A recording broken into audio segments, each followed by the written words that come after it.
How to fix Snapchat allow camera problem or issue on your Snapchat. Today guys, I have the solution how to fix and solve this problem. Just follow this video until the end. So let's start.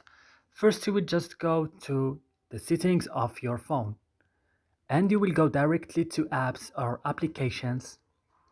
Now you will search for Snapchat. When you found Snapchat, open it like this and go to storage.